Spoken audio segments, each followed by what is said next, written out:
Voilà. Donc, eh bien, je suis Madame Paturel et je suis chargée de prévention à la CEPAM. Je suis accompagnée de mes deux collègues qui travaillent chargés de prévention, donc Marine Bonneau et Andrea Gutti, en sachant que Marine Bonneau reprendra le relais à mon départ, mais bon, mon départ est prévu qu'en septembre, donc on a un peu de délai. Et puis, nous sommes également accompagnés par Madame Exposito Morgane, qui vient témoigner, qui fait partie de la MSP Les Hauts du Lac. Voilà. Donc, elle va pouvoir nous expliquer un petit peu son expérience sur Mission Retrouve ton cap. Alors, je vais partager mon écran pour vous dérouler le webinaire.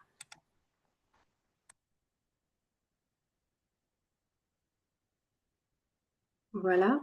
Donc j'espère que tout le monde voit mon écran. Donc n'hésitez pas à me faire un petit signe s'il y avait une quelconque difficulté euh, pour la vision du diaporama. Alors, donc Mission Retrouve ton cap. Donc c'est un dispositif sur l'obésité. Mince, j'arrive pas. Voilà. Donc Mission Retrouve ton cap, en fait, ça concerne donc un dispositif pour la détection précoce du surpoids, de l'obésité infantile. Juste ce dispositif, je reviens sur la première slide, juste pour vous parler en fait de l'expérimentation. Donc il y a une expérimentation qui a été réalisée de janvier 2018 à fin décembre 2020 dans les territoires du Nord-Pas-de-Calais, de la Seine-Saint-Denis et de la Réunion auprès des enfants de 3 à 8 ans en surpoids ou à risque d'obésité. Les conclusions du rapport d'évaluation de juillet 2021 permettent de conforter l'intérêt de MRTC dans la prévention du surpoids et de l'obésité de l'enfant. Elles ont conduit à recommander non seulement sa poursuite, mais également sa généralisation à l'ensemble du territoire et son extension aux enfants de 3 à 12 ans. Donc, la généralisation de Mission Retrouve ton cap est portée par l'article 77 de la loi de financement de la sécurité sociale 2022.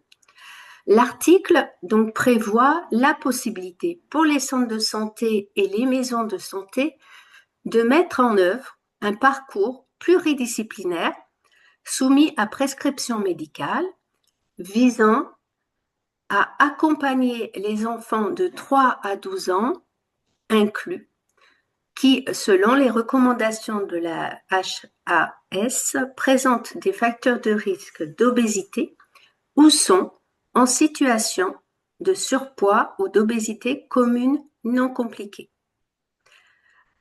Voilà. Donc ça, c'est suite à l'expérimentation et du coup, le cahier des charges, l'arrêté, a été diffusé en novembre 2022. Donc, le mission Retrouve ton cap, permet de prévenir le surpoids et l'obésité infantile. Il s'agit, on cible les enfants de 3 ans à 12 ans révolus pour lesquels le médecin qui les suit a décelé un risque d'obésité, un surpoids ou une obésité commune non compliquée. On est vraiment dans la détection précoce. Il prévoit donc ce dispositif la prise en charge pluridisciplinaire, donc un accompagnement nutritionnel qui prévoit un bilan diététique et une activité physique et un accompagnement psychologique. Donc, c'est une prise en charge précoce et adaptée aux besoins de l'enfant et de sa famille sur prescription médicale. La prise en charge, elle peut être prescrite par le médecin de l'enfant, pardon. Donc, ça peut être un médecin généraliste, un pédiatre, un médecin de PMI ou un médecin scolaire. Donc, comme vous pouvez le constater, donc c'est le médecin qui suit l'enfant, donc ça peut être un médecin qui ne fait pas partie de la MSP ou du centre de santé. La prise en charge mise en œuvre doit être faite au sein de la maison de santé pluriprofessionnelle ou au sein du centre de santé, donc conventionné par des professionnels de santé et psychologues exerçant au sein de ces structures ou ayant contractualisé avec elles. Donc les MSP et les centres de santé doivent se référencer auprès de leur caisse d'assurance maladie de rattachement. Donc je vous expliquerai plus loin comment se référencer. Bien entendu, le dispositif pris en charge à 100% par l'assurance maladie, donc sur le risque, sans avance de frais pour la famille et ni dépassement d'honoraires, puisque nous allons régler directement la maison de santé ou le centre de santé.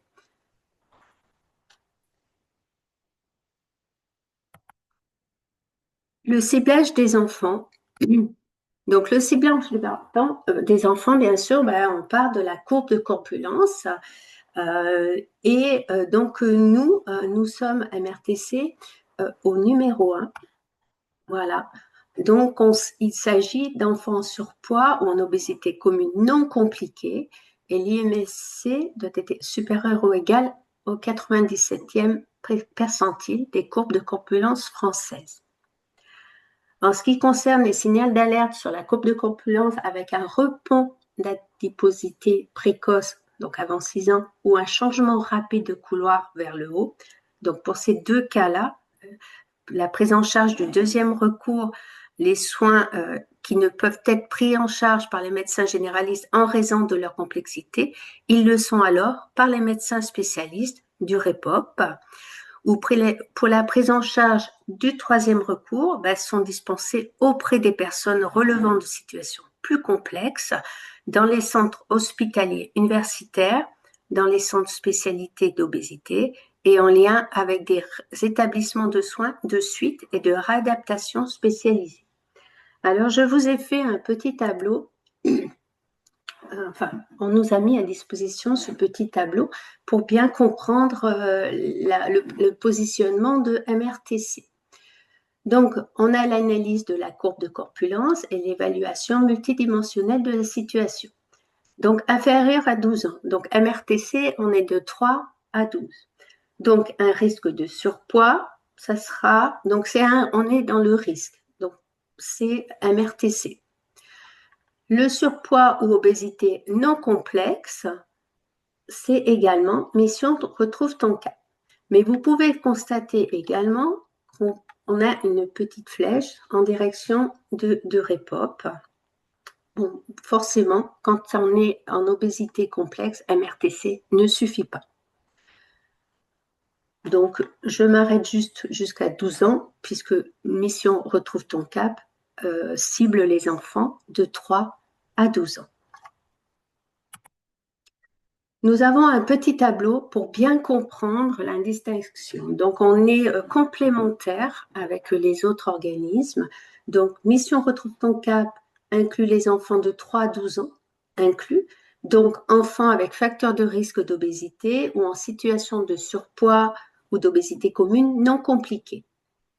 Si la prise en charge MRTC ne suffit pas, eh bien, on peut orienter l'enfant vers le REPOP. Voilà, comme ça, vous avez bien la distinction entre Mission Retrouve ton cap et puis le REPOP, qui, lui, prend les enfants jusqu'à 18 ans. Et puis, si vraiment on est dans un cas très complexe, eh bien, ces enfants sont orientés après vers les CSO.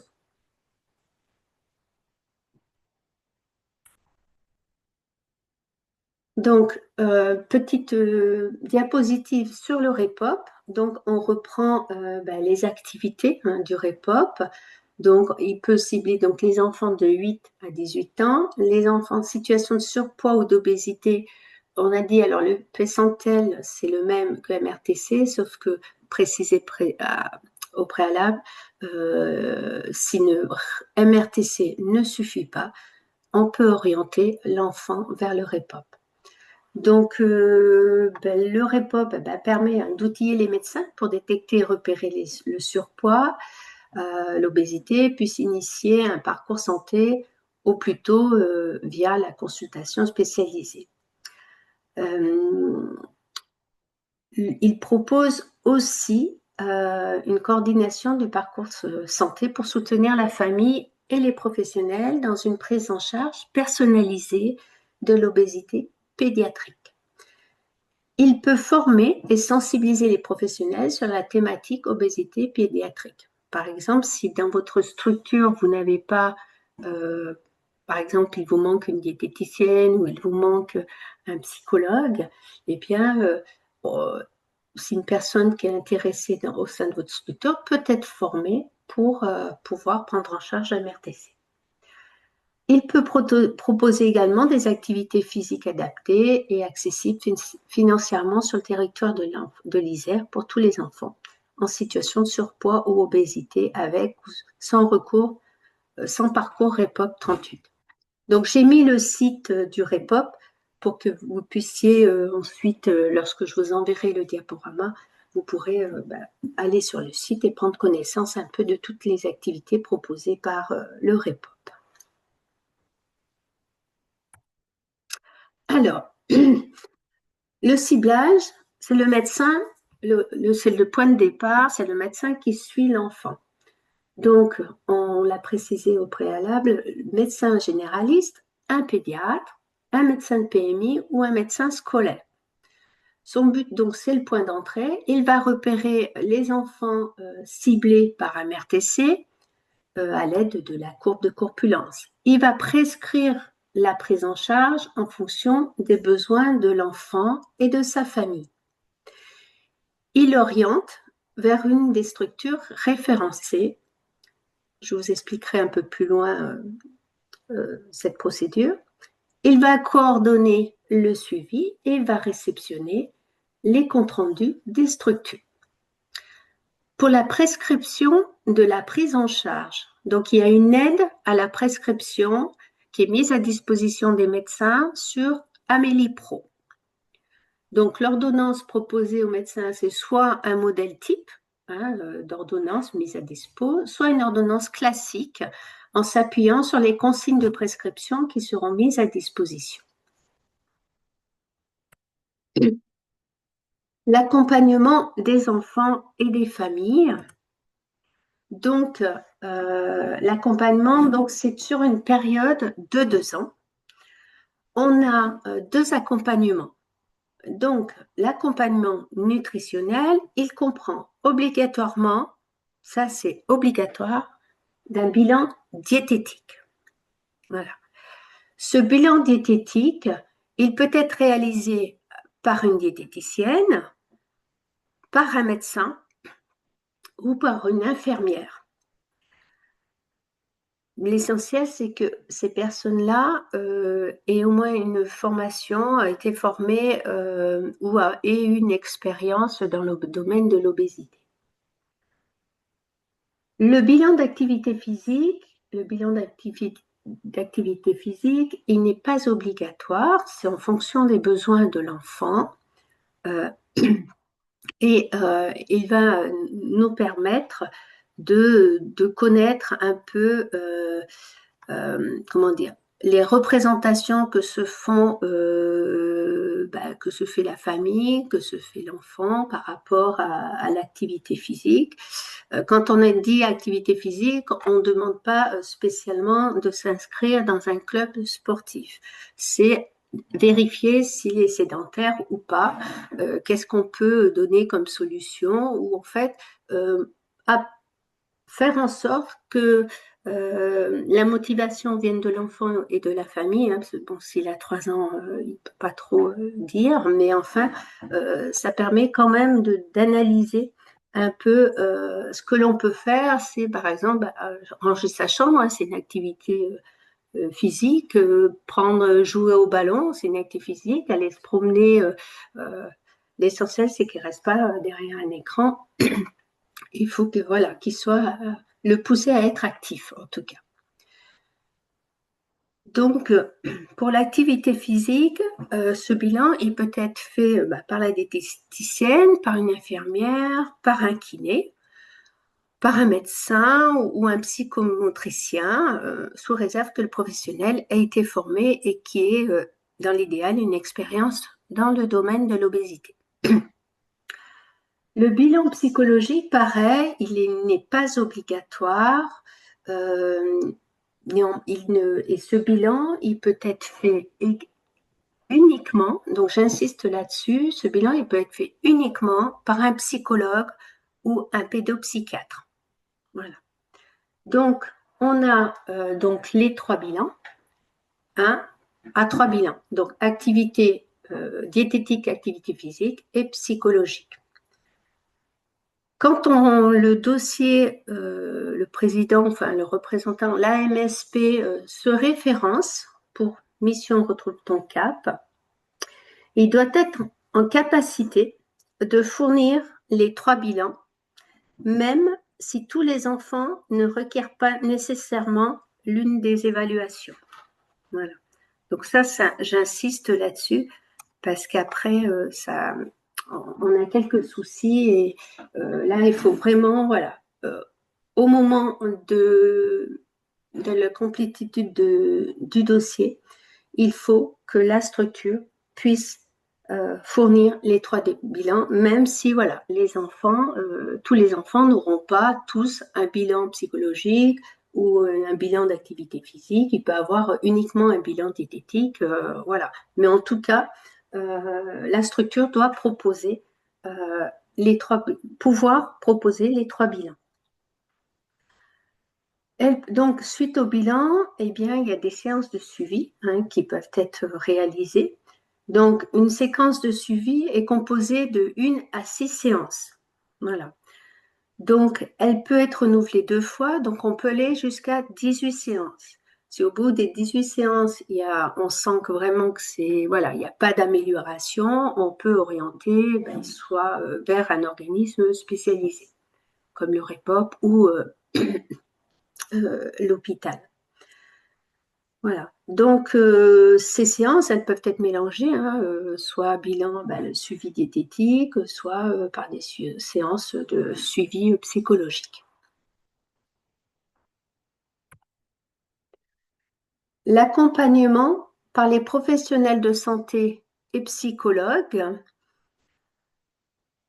appartenant aux structures référencées.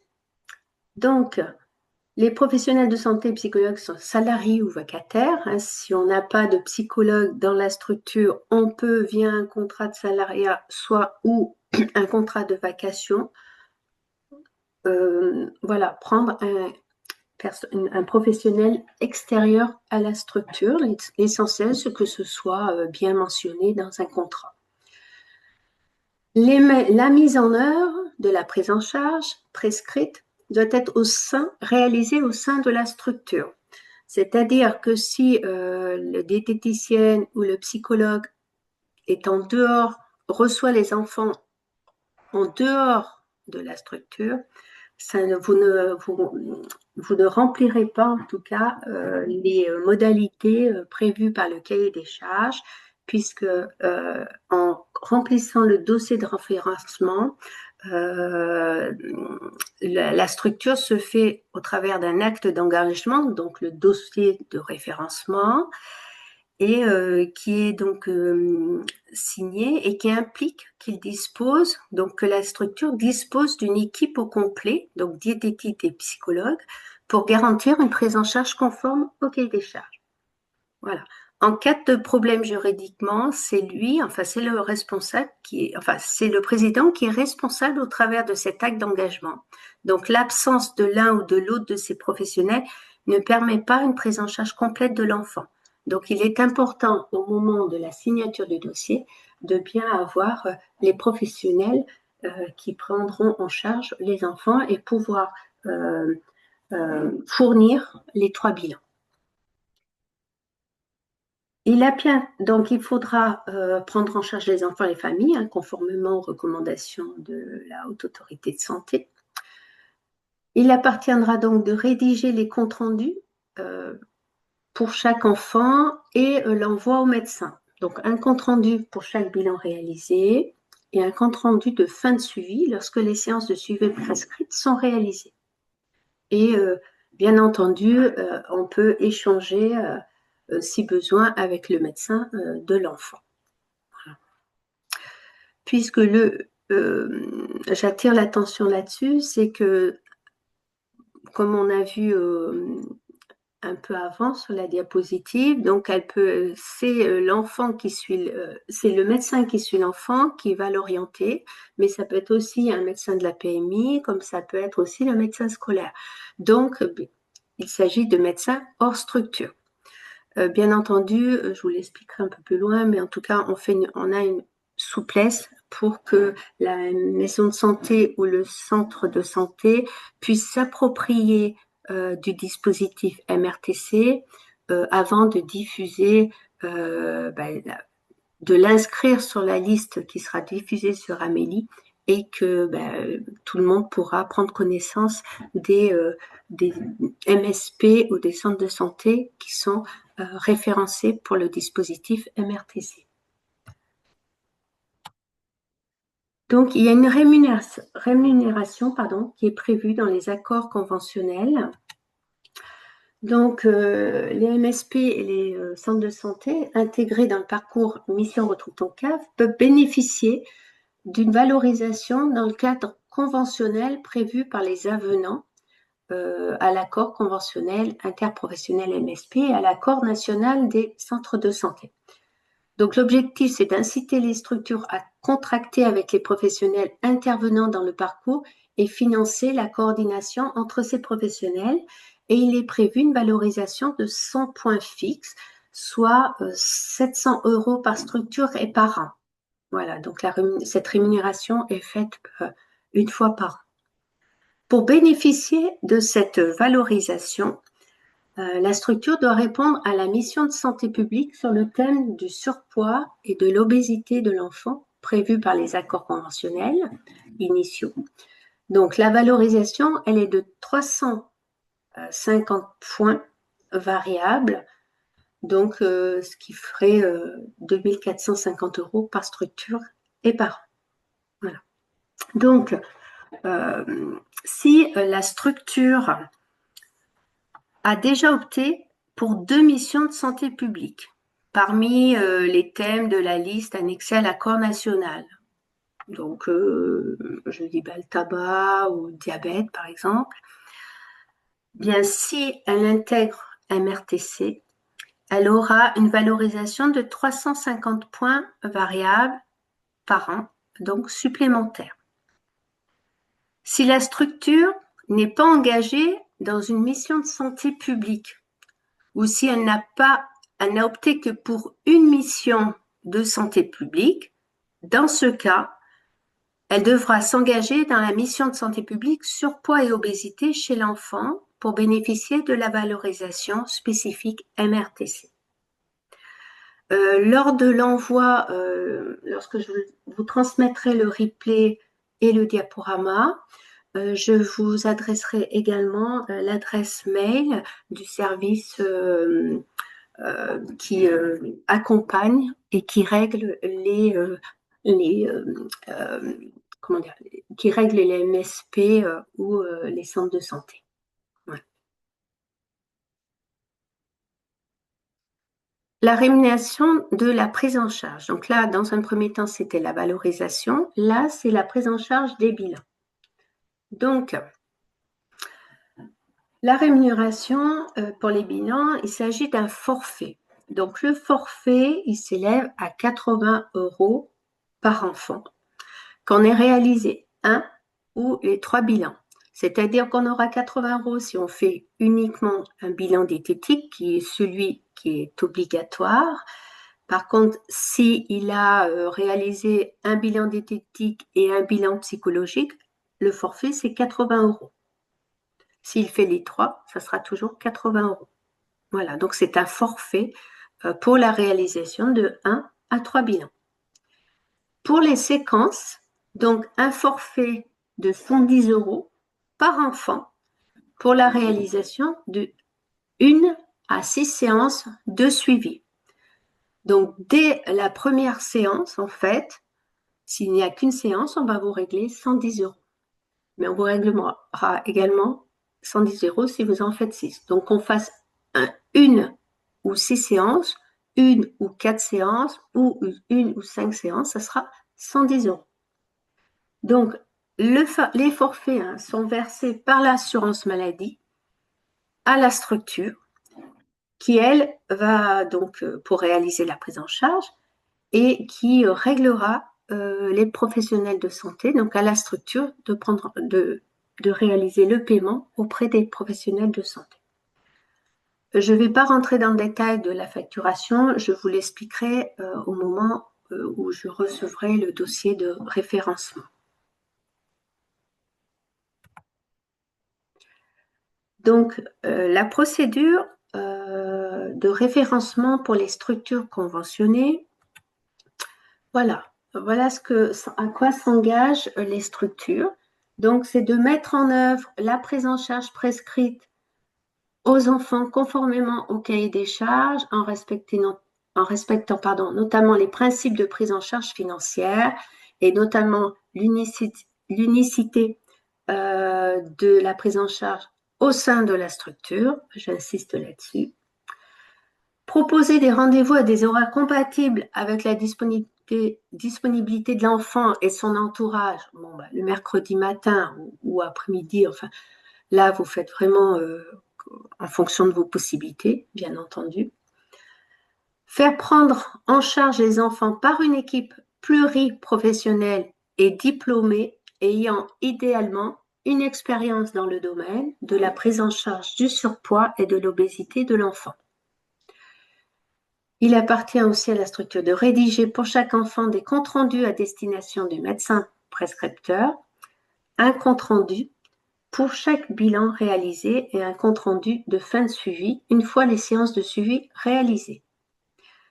Proposer à l'entourage une liste d'adresses ou d'associations sportives ou de loisirs. Bon, attention, les licences sportives ne sont pas prises en charge par le dispositif. Mais comme je vous l'expliquais tout à l'heure, évidemment, il n'est pas obligé de s'inscrire dans un club. Le fait de faire des activités extérieures de la maison ou de ne pas rester sédentaire, il n'y a pas d'obligation de s'inscrire dans une association. Recueillir les données d'activités nécessaires au suivi du détail des forfaits réalisés pour chaque enfant dans un outil dédié à cet effet et accompagné des explications nécessaires à la saisie. Donc, lorsque je recevrai le dossier de référencement, je contacterai chaque structure et leur expliquer, puisque notre plateforme a été mise à disposition, c'est un site internet qui permet donc le recueil des données relatives aux détails des bilans et des séances.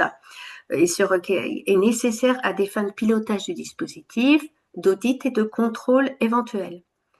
Il ne s'agit pas d'un dossier médical, il s'agit juste de noter les prescriptions et les différents rendez-vous proposés aux enfants. Voilà, ça permet d'avoir des données relatives à l'identité des enfants, au contenu des prescriptions médicales et à la traçabilité, des rendez-vous prévus et réalisés.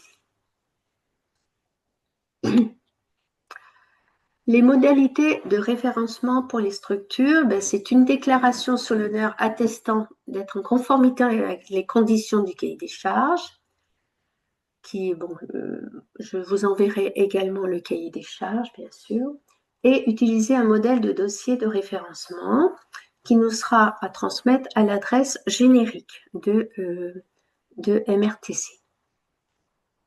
Le dossier de référencement, le voici. Donc, vous avez toute une partie sur les coordonnées de la structure, qui est importante. C'est cet acte d'engagement, en fait, que signe le président de la structure. Donc, on a le représentant, donc la statut juridique, la date de création, On a le représentant légal et puis on a également la personne référente du dispositif avec qui ben voilà, les échanges se feront avec nos services. La déclaration sur l'honneur, qu'il conviendra bien, sera bien important de bien noter, je sous-signais, donc le nom, le prénom, la structure, bien sûr, l'adresse de la structure, de bien dater et signer. De compléter, voilà, de bien cocher les cases pour bien avoir lu toutes les conditions. Et noter la composition et la formation de l'équipe.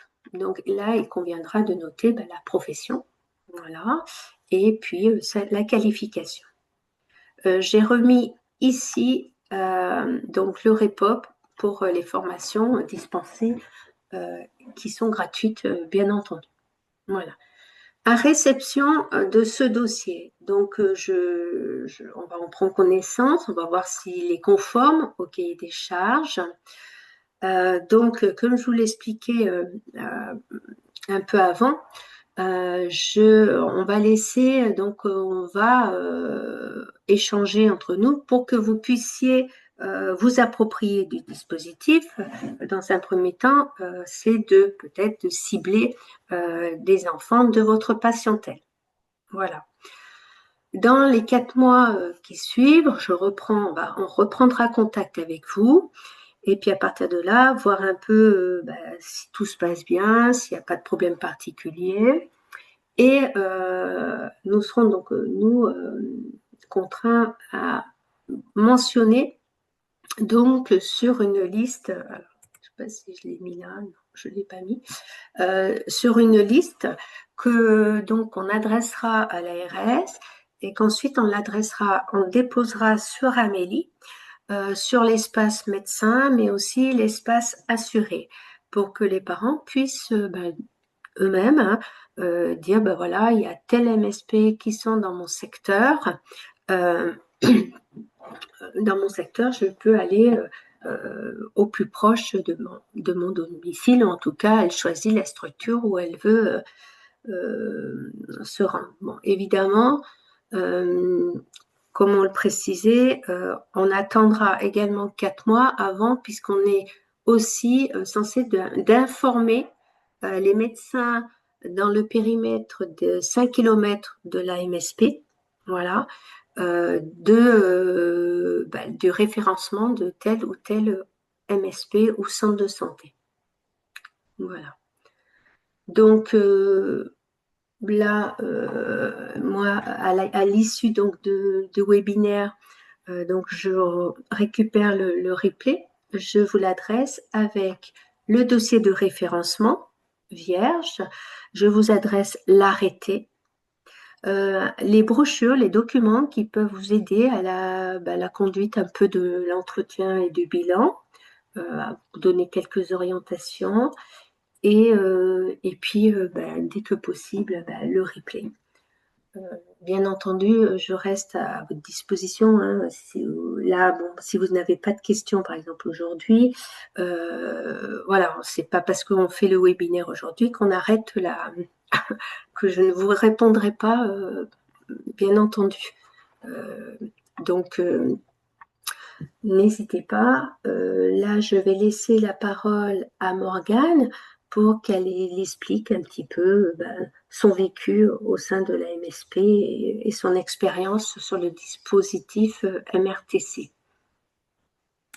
Bonjour à tous. Du coup, voilà, Morgane, coordinatrice de la maison de santé de Montferrat. Je suis sur cette maison de santé maintenant depuis 2 ans. Donc moi, en fait, quand je suis arrivée là-bas en poste, c'était déjà une mission de santé publique qui était lancée. On n'était que au début quand je suis arrivée. Et puis, ça se développe plutôt bien. Vous pouvez même aller voir sur le site de la maison de santé puisque on fait maintenant des ateliers collectifs, du coup, dans la prévention du surpoids et de l'obésité de l'enfant.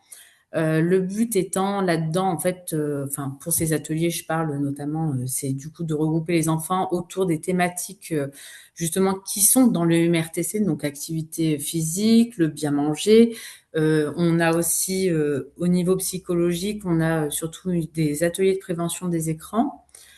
Actuellement, alors j'ai plus trop les chiffres en tête, mais il me semble qu'on est à maintenant 29 petits patients dans ce protocole, qui du coup regroupe essentiellement des médecins, des patients médecins traitants de la MSP, mais aussi autour, puisque bah, autour il y a aussi des besoins, mais les médecins, enfin les structures ne sont pas dans le MRTC, donc du coup ils nous sont envoyés. Tout se passe très bien, voilà. Je sais pas trop qu'est-ce que je pourrais rajouter d'autre là-dessus. Peut-être Antoinette, je sais pas si tu as d'autres pistes pour m'orienter. Ben voilà, est-ce que dès le départ, je pense que toi, tu avais comment dire, tout est professionnel au sein de la structure, il me semble. Donc il n'y avait pas de difficulté sur le psychologue ou la Oui, non. diététicienne. Voilà. Donc Oui, c'est nous, notre équipe, en fait, elle était déjà au complet, en tout cas pour ce protocole. Donc, du coup, ça a été assez simple. Après, on a eu des changements, notamment au niveau de la psychologue, où en fait, au tout début, on avait commencé avec une, et puis entre-temps, elle a été remplacée par quelqu'un d'autre, mais ça a suivi super bien. Il n'y a eu aucun souci là-dessus. Après, moi, j'ai connu le avant plateforme et là, maintenant qu'il y a la plateforme du coup MRTC, ça change la vie quand même, hein. Voilà. Merci d'avoir fait cette plateforme. Le suivi est mieux fait et voilà. ben, merci, merci Morgane. J'espère que vous n'avez pas eu de difficultés pour